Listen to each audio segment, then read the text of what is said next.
Hi Aquarius, here is a general look at your solar chart for half of January and the whole of February 2015. May I wish you a happy birthday as well, and many happy returns. Now, until the 19th, it's very much you're in this kind of little bubble of energy where the sun is. It's a theme, and others may not fully realize, that you're beavering away at things, or in fact you are being there more as a support, or there's something going on for you which is kind of private, and you sort of have this tendency to just be a little bit distracted sometimes. You are really being advised to be selfless, because if you are selfless at this time and don't have have your ego in the way, you will be doing better, whether you are there for others, or whether you are just being there because there is something that you need to be doing for the common good. This is an area of service. And then from there, the sun moves on the 19th into your sign, and it's a very powerful time for you because the sun comes back to where it was when you were born, and it's a good time for you to be taking stock and reviewing life and looking at how to improve things over the coming months for yourself personally. Just having that review of how things have gone, and making certain sort of promises to yourself about how to improve things in the future, because this really is your time where you get the light at the center of our solar system actually going through your own sign, and getting on with any ambitions as well. Now, for all of the signs over January and February, there's a certain amount of uncertainty, a certain amount of lack of enough information, or a certain amount of missing that feedback, missing that clincher kind of feeling that I need to be decisive about something. So there is a little bit of that going on there, and particularly in the last few days of January and the first few days of February, maybe 7 days in all, so up until about the 4th of February, 4th, 5th of February, you may be thinking very much about how somebody else is, or where they're coming from, or just being a little bit in the dark about them, and being you haven't got the clarity to settle your feelings about them. But you can just show your love by allowing them freedom, which of course you love yourself, being unselfish, not putting the sort of the iron grip of possession or control, because it makes you feel better, right? But the upside of this is that you can do wonderful visualizations at this time. You can be creative in those visualizations and get them to manifest into something real. This energy is a funny mixture of between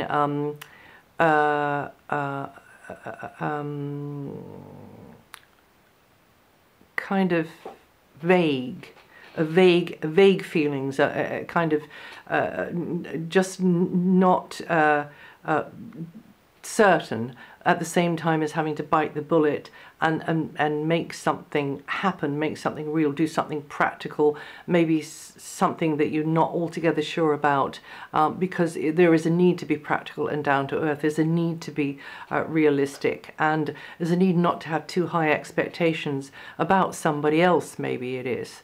Or to get the wrong idea, or to stress, or to be anxious about somebody else. But there is all month, in fact all the forecast period, a little bit of nervousness around, and this is across the planet. This isn't just for your sign. So don't be too rose-tinted glasses about somebody or something, but at the same time with this underlying feeling of irritation or inner conflict going on. So just accept the limitations of what you got to work with, and count your blessings, and enjoy the happy moments along the way. Now, the sun then, and Mercury is also in the same area as the sun, which means that you are very much in the stream of information exchange, because Mercury in your sign can make you a bit scattered and very much in your left brain. So mental processes are being accelerated. There might be a lot on your mind, and to do with communications maybe, or to do with schedules, to do with timetables, to do with itineraries maybe, and paperwork of various kinds. So try to engineer downtime for yourself. It's very important for you to do that deliberately at this time. Also, just to add into that, Mercury is going retrograde until the 11th, and Mercury's been retrograde in January, the January part as well. So just don't, you might be feeling as though you haven't got, again, there's this feedback thing going on where you might feel as though you haven't got the feedback that you need, or somebody got the wrong end of the stick, or there's crossed wires going on.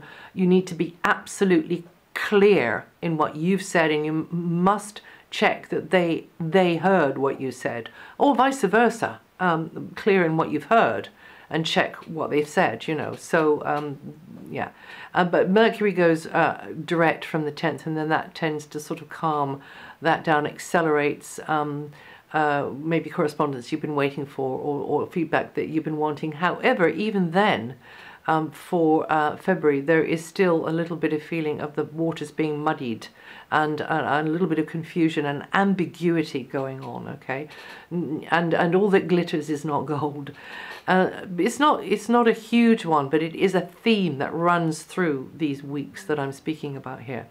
Now, Venus and Mars are in the same place, and they are in the area concerning money, property.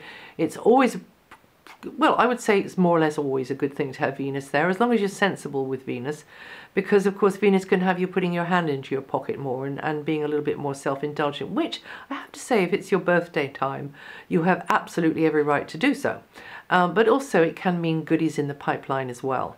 So, and that's nice. And Venus tends to ease things materially, and you can get yourself a bargain.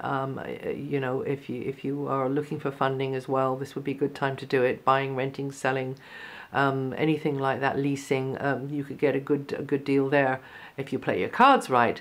But Mars is there as well, which is quite competitive, wants to make decisions, wants to initiate action in that area too. So there could be something going on there to do with basic stuff, to do with property, to do with possessions, but also to do with incomings and outgoings, you know, finances and the like. And last but not least, there could be something going on there with you being more dynamically applying your skills and your talents, and maybe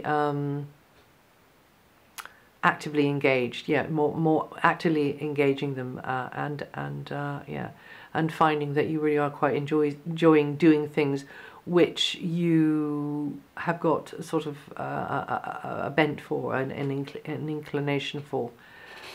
And then Venus and Mars, more or less at the same time, Mars on the 20th and Venus on the 21st, they move into the next area, which is this area of information exchange, making connections with others. Very much a sociable area, mixing and mingling. But just before they move, the Sun has moved in to replace them in the area that they left. So there still will be this theme, which is quite materialistic and getting organized in that material sense in your chart, even when they have gone out of there. And some of you could be in exchanges with others who appreciate the way you express yourself, or like your style, or like what you've said, or you get good feedback there on something, even though the thing about the clarity is still going to be going on, I think, until really the end of the month, and then the waters will clear as we come into March. Excuse me. So it's a good time as well with Venus in that area there to settle a feud, you know, to sort of for you to pour oil on the waters if you've needed to, but also for promoting something, to work through media, to work through developing yourself through speaking, writing, and anything to do with education, whether you are the educator or the educatee. if that is such a word. And then Mars is actually making you more forward and more dynamic in what you say, getting things off your chest, putting your cards on the table, and really pushing for that clarity. But again, I'm going to have to say that, you know, right up until the end of the month, there will still be certain things that are not clear. You will do well, though, with anything to do with communications, education, media, networking, connections, and toing and froing, and the sort of equipment I'm using here, photography, and anything to do with the internet, and anything to do with any work that you're doing, which is putting your opinions out there in some way, but also sourcing the right information to collate for yourself as well, and separating the wheat from the chaff in that. But there could be more paperwork flying around at this time. And then from the 19th, well, I've said that already because the sun's coming into the area to do with finances and possessions and property and so on. So we have Saturn to look at now. Saturn's in a very helpful angle to your sun sign, Aquarius, since her move, which she did on the 24th of December. And this means that in general, up until June, when there's a break, where she goes back into the previous sign for a little while. This is the time when you can be more successful through the area which is very much your area, which is with groups, with group connections, clubs, organizations, maybe making new friends. Wonderful energy for that.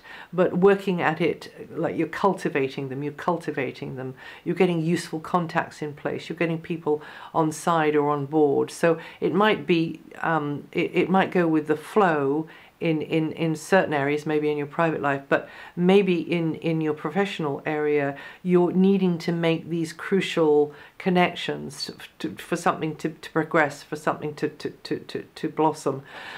So I don't really know, but all I can say is that with Saturn in this very sociable area here, don't expect anything to come together really, really fast. So even progress, even something that you want to progress faster, might be slowed down. But if you just keep plugging away there, you'll rise up the levels, and you'll come to the sort of the notice of whoever you want to come to the notice of, right? So that's just the way it goes with Saturn, which is more like the tortoise than the hare. And this is you saying, okay, steady as I go, but I'm going forwards with this.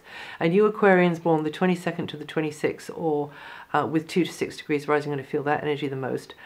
In the second half of February, you may feel a bit disheartened. You may feel, you know, you may be jumping at shadows. You may be worrying over things which haven't happened yet and might never happen.